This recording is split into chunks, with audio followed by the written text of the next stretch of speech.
Future planning to reduce the amount of vacant buildings and lot in Detroit is Future planning to reduce the amount of vacant lots and buildings in Detroit right now is a very difficult situation. Future planning to reduce the amount of vacant buildings and lots in Detroit is very difficult right now with the financial situation that Detroit is in. The simple solution of just tearing down these buildings is out of the question. In 2013, Detroit filed for bankruptcy. They must restructure $18 billion in debt owed to 100,000 creditors and bondholders. They have no finances to pay construction crews to just throw and demolish all these buildings and lots.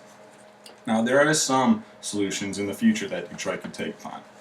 Establishing a permanent residency program is one of them. A grassroots organization plans to give abandoned houses to writers. By doing this, it would boost the arts community and economy in Detroit, and it would not cost the city a dime. This is how it works. The Write a House and Detroit Young Builders will fix up the abandoned houses with the money they receive from grants. Now, the author and residents will finish up the rest of the work that needs to be done, such as painting and carpeting. During this time, the author does not have to pay rent.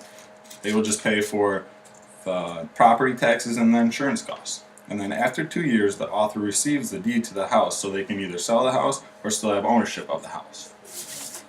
Another solution to this problem would be Detroit is wholesale or urban homesteading.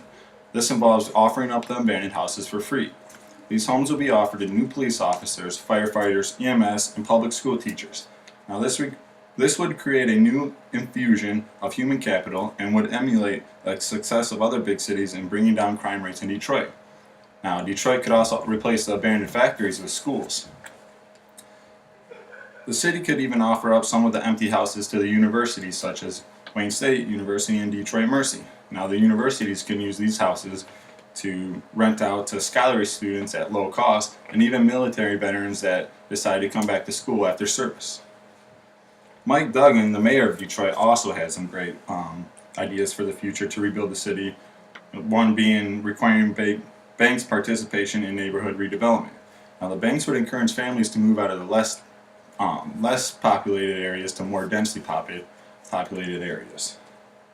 Using the bank's community reinvestment acts to create loans or grants to fix up the abandoned homes.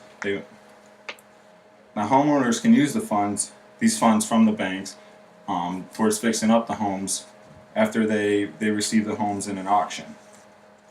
Now, this would benefit both the neighborhoods and the banks because it would increase the property values in Detroit.